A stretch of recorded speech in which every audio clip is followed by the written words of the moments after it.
Dimanche 14 avril 2019. Dimanche des Rameaux et de la Passion du Seigneur, année C. Pour nous, le Christ est devenu obéissant jusqu'à la mort et la mort de la croix. C'est pourquoi Dieu l'a exalté. Évangile. Passion de notre Seigneur Jésus-Christ. Luc chapitre 22, verset 14 au chapitre 23, verset 56. Quand l'heure fut venue, Jésus prit place à table et les apôtres avec lui. Il leur dit: J'ai désiré d'un grand désir manger cette Pâque avec vous avant de souffrir. Car je vous le déclare, jamais plus je ne la mangerai jusqu'à ce qu'elle soit pleinement accomplie dans le royaume de Dieu. Alors, ayant reçu une coupe et rendu grâce, il dit: Prenez ceci et partagez entre vous, car je vous le déclare, désormais, jamais plus je ne boirai du fruit de la vigne, jusqu'à ce que le royaume de Dieu soit venu. Puis, ayant pris du pain et rendu grâce, il le rompit et le leur donna en disant: Ceci est mon corps donné pour vous. Faites cela en mémoire de moi. Et pour la coupe, après le repas, il fit de même en disant: Cette coupe est la nouvelle alliance en mon sang, répandue pour vous. Et cependant, voici que la main de celui qui me livre est à côté de moi sur la table. En effet, le Fils de l'homme s'en va selon ce qui a été fixé. Mais malheureux cet homme-là par qui il est livré. Les apôtres commencèrent à se demander les uns aux autres quel pourrait bien être parmi eux celui qui allait faire cela. Ils en arrivèrent à se quereller. Lequel d'entre eux, à leur avis, était le plus grand? Mais il leur dit: Les rois des nations les commandent en maîtres, et ceux qui exercent le pouvoir sur elles se font appeler bienfaiteurs. Pour vous, rien de tel. Au contraire, que le plus grand d'entre vous devienne comme le plus jeune, et le chef comme celui qui sert. Quel est en effet le plus grand? Celui qui est à table ou celui qui sert? N'est-ce pas celui qui est à table? Eh bien moi, je suis au milieu de vous comme celui qui sert. Vous avez tenu bon avec moi dans mes épreuves. Et moi, je dispose pour vous du royaume, comme mon Père en a disposé pour moi. Ainsi, vous mangerez et boirez à ma table dans mon royaume, et vous siégerez sur des trônes pour juger les 12 tribus d'Israël. Simon, voici que Satan vous a réclamé pour vous passer au crible comme le blé. Mais j'ai prié pour toi, afin que ta foi ne défaille pas. Toi donc, quand tu seras revenu, affermis tes frères. Pierre lui dit: Seigneur, avec toi, je suis prêt à aller en prison et à la mort. Jésus reprit: Je te le déclare, Pierre, le coq ne chantera pas aujourd'hui avant que toi, par 3 fois, tu aies nié me connaître. Puis il leur dit: Quand je vous ai envoyé sans bourse, ni sac, ni sandales, avez-vous donc manqué de quelque chose? Ils lui répondirent: Non, de rien. Jésus leur dit: Eh bien maintenant, celui qui a une bourse, qu'il la prenne, de même celui qui a un sac. Et celui qui n'a pas d'épée, qu'il vende son manteau pour en acheter une.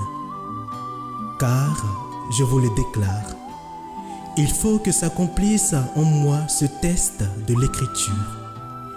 Il a été compté avec les impies. De fait, ce qui me concerne va trouver son accomplissement. Ils lui dirent. Seigneur, voici 2 épées. Il leur répondit. Cela suffit. Jésus sortit pour se rendre, selon son habitude, au mont des Oliviers, et ses disciples le suivirent. Arrivé en ce lieu, il leur dit. Priez pour ne pas entrer en tentation. Puis, il s'écarta à la distance d'un jet de pierre environ. S'étant mis à genoux, il priait en disant. Père, si tu le veux, éloigne de moi cette coupe. Cependant, que soit faite non pas ma volonté, mais la tienne. Alors, du ciel, lui apparut un ange qui le réconfortait. Entré en agonie, Jésus priait avec plus d'insistance et sa sueur devint comme des gouttes de sang qui tombaient sur la terre. Puis, Jésus se releva de sa prière et rejoignit ses disciples qu'il trouva endormis, accablés de tristesse.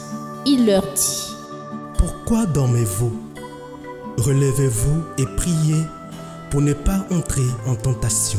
Il parlait encore quand parut une foule de gens. Celui qui s'appelait Judas, l'un des 12, marchait à leur tête. Il s'approcha de Jésus pour lui donner un baiser. Jésus lui dit. Judas, c'est par un baiser que tu livres le Fils de l'homme. Voyant ce qui allait se passer, ceux qui entouraient Jésus lui dirent. Seigneur, et si nous frappions avec l'épée? L'un d'eux frappa le serviteur du grand prêtre et lui trancha l'oreille droite. Mais Jésus dit. Restez-en là. Et, touchant l'oreille de l'homme, il le guérit. Jésus dit alors à ceux qui étaient venus l'arrêter, grand prêtre, chef des gardes du temple et anciens. Suis-je donc un bandit pour que vous soyez venus avec des épées et des bâtons? Chaque jour, j'étais avec vous dans le temple et vous n'avez pas porté la main sur moi. Mais c'est maintenant votre heure et le pouvoir des ténèbres. S'étant saisis de Jésus, ils l'emmenèrent et le firent entrer dans la résidence du grand prêtre. Pierre suivait à distance. On avait allumé un feu au milieu de la cour et tous étaient assis là. Pierre vint s'asseoir au milieu d'eux. Une jeune servante le vit assis près du feu. Elle le dévisagea et dit. Celui-là aussi était avec lui. Mais il nia. Non, je ne le connais pas. Peu après, un autre dit en le voyant. Toi aussi, tu es l'un d'entre eux. Pierre répondit. Non, je ne le connais pas. Non, je ne le suis pas. Environ 1 heure plus tard, un autre insistait avec force. C'est tout à fait sûr, celui-là était avec lui. Et d'ailleurs, il est galiléen. Pierre répondit. Je ne sais pas ce que tu veux dire. Et à l'instant même, comme il parlait encore, un coq chanta. Le Seigneur, se retournant, posa son regard sur Pierre. Alors, Pierre se souvint de la parole que le Seigneur lui avait dite. Avant que le coq chante aujourd'hui, tu m'auras renié 3 fois. Il sortit et dehors pleura amèrement. Les hommes qui gardaient Jésus se moquaient de lui et le rouaient de coups. Ils lui avaient voilé le visage et ils l'interrogeaient. Fais le prophète. Qui est-ce qui t'a frappé? Et ils proféraient contre lui beaucoup d'autres blasphèmes. Lorsqu'il fit jour, se réunit le collège des anciens du peuple, grands prêtres et scribes, et on amena Jésus devant leur conseil suprême. Ils lui dirent. Si tu es le Christ, dis-le-nous. Il leur répondit. Si je vous le dis, vous ne me croirez pas. Et si j'interroge, vous ne répondrez pas. Mais désormais, le Fils de l'homme sera assis à la droite de la puissance de Dieu. » Tous lui dirent alors. Tu es donc le Fils de Dieu. Il leur répondit. Vous dites vous-même que je le suis. Ils dirent alors. Pourquoi nous faut-il encore un témoignage? Nous-mêmes, nous l'avons entendu de sa bouche. L'assemblée tout entière se leva et on l'emmena chez Pilate. On se mit alors à l'accuser. Nous avons trouvé cet homme en train de semer le trouble de notre nation. Il empêche de payer l'impôt à l'empereur et il dit qu'il est le Christ, le roi. Pilate l'interrogea. Es-tu le roi des Juifs? Jésus répondit. C'est toi-même qui le dis. Pilate s'adressa aux grands prêtres et aux foules. Je ne trouve chez cet homme aucun motif de condamnation. Mais ils insistaient avec force. Il soulève le peuple en enseignant dans toute la Judée. Après avoir commencé en Galilée, il est venu jusqu'ici. À ces mots, Pilate demanda si l'homme était galiléen. Apprenant qu'il relevait de l'autorité d'Hérode, il le renvoya devant ce dernier, qui se trouvait lui aussi à Jérusalem en ces jours-là. À la vue de Jésus, Hérode éprouva une joie extrême. En effet, depuis longtemps il désirait le voir à cause de ce qu'il entendait dire de lui, et il espérait lui voir faire un miracle. Il lui posa bon nombre de questions, mais Jésus ne lui répondit rien. Les grands prêtres et les scribes étaient là, et ils l'accusaient avec véhémence. Hérode, ainsi que ses soldats, le traita avec mépris et se moqua de lui. Il le revêtit d'un manteau de couleur éclatante et le renvoya à Pilate. Ce jour-là, Hérode et Pilate devinrent des amis, alors qu'auparavant, il y avait de l'hostilité entre eux. Alors Pilate convoqua les grands prêtres, les chefs et le peuple. Il leur dit: Vous m'avez amené cet homme en l'accusant d'introduire la subversion dans le peuple. Or, j'ai moi-même instruit l'affaire devant vous, et parmi les faits dont vous l'accusez, je n'ai trouvé chez cet homme aucun motif de condamnation. D'ailleurs, Hérode non plus, puisqu'il nous l'a renvoyé. En somme, cet homme n'a rien fait qui mérite la mort. Je vais donc le relâcher après lui avoir fait donner une correction. Ils se mirent à crier tous ensemble: Mort à cet homme, relâche-nous Barabbas. Ce Barabbas avait été jeté en prison pour une émeute survenue dans la ville et pour meurtre. Pilate, dans son désir de relâcher Jésus, leur adressa de nouveau la parole. Mais ils vociféraient: Crucifie-le, crucifie-le. Pour la troisième fois, il leur dit: Quel mal a donc fait cet homme? Je n'ai trouvé en lui aucun motif de condamnation à mort. Je vais donc le relâcher après lui avoir fait donner une correction. Mais ils insistaient à grands cris, réclamant qu'il soit crucifié. Et leurs cris s'amplifiaient. Alors, Pilate décida de satisfaire leur requête. Il relâcha celui qu'il réclamait, le prisonnier condamné pour émeute et pour meurtre, et il livra Jésus à leur bon plaisir. Comme ils l'emmenaient, ils prirent un certain Simon de Cyrène qui revenait des champs, et ils le chargèrent de la croix pour qu'il la porte derrière Jésus. Le peuple, en grande foule, le suivait, ainsi que des femmes qui se frappaient la poitrine et se lamentaient sur Jésus. Il se retourna et leur dit: Filles de Jérusalem, ne pleurez pas sur moi. Pleurez plutôt sur vous-mêmes et sur vos enfants. Voici venir des jours où l'on dira: Heureuses les femmes stériles celles qui n'ont pas enfanté, celles qui n'ont pas allaité.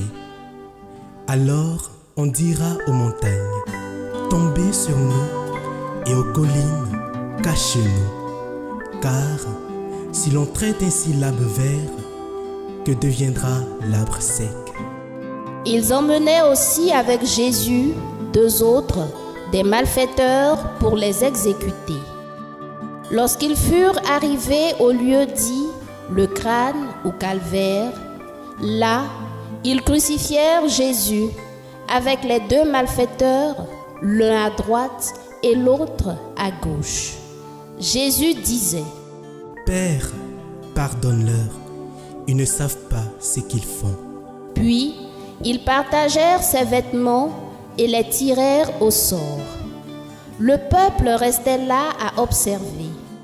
Les chefs tournaient Jésus en dérision et disaient, Il en a sauvé d'autres, qui se sauve lui-même, s'il est le Messie de Dieu, l'élu. Les soldats aussi se moquaient de lui. S'approchant, ils lui présentaient de la boisson vinaigrée en disant, Si tu es le roi des Juifs, sauve-toi toi-même. Il y avait aussi une inscription au-dessus de lui. Celui-ci est le roi des Juifs. L'un des malfaiteurs suspendu en croix l'injuriait. N'es-tu pas le Christ? Sauve-toi toi-même et nous aussi. Mais l'autre lui fit de vifs reproches. Tu ne crains donc pas Dieu? Tu es pourtant un condamné toi aussi. Et puis pour nous, c'est juste. Après ce que nous avons fait, nous avons ce que nous méritons. Mais lui, il n'a rien fait de mal. Et il disait, Jésus, souviens-toi de moi quand tu viendras dans ton royaume. Jésus lui déclara, Amen, je te le dis. Aujourd'hui, avec moi, tu seras dans le paradis. C'était déjà environ la 6e heure, c'est-à-dire midi. L'obscurité se fit sur toute la terre jusqu'à la 9e heure, car le soleil s'était caché. Le rideau du sanctuaire se déchira par le milieu. Alors, Jésus poussa un grand cri. Père, entre tes mains, je remets mon esprit. Et après avoir dit cela, il expira. À la vue de ce qui s'était passé, le centurion rendit gloire à Dieu. Celui-ci était réellement un homme juste. Et toute la foule des gens qui s'étaient rassemblés pour ce spectacle, observant ce qui se passait, s'en retournaient en se frappant la poitrine. Tous ses amis, ainsi que les femmes qui le suivaient depuis la Galilée, se tenaient plus loin pour regarder. Alors, arriva un membre du conseil nommé Joseph. C'était un homme bon et juste qui n'avait donné son accord ni à leur délibération ni à leurs actes. Il était d'Arimathie, ville de Judée, et il attendait le règne de Dieu. Il alla trouver Pilate et demanda le corps de Jésus. Puis, il le descendit de la croix, l'enveloppa dans un linceul et le mit dans un tombeau taillé dans le roc où personne encore n'avait été déposé. C'était le jour de la préparation de la fête et déjà brillaient les lumières du sabbat. Les femmes qui avaient accompagné Jésus depuis la Galilée suivirent Joseph. Elles regardèrent le tombeau pour voir comment le corps avait été placé. Puis, elles s'en retournèrent et préparèrent aromates et parfums. Et, durant le sabbat, elles observèrent le repos prescrit.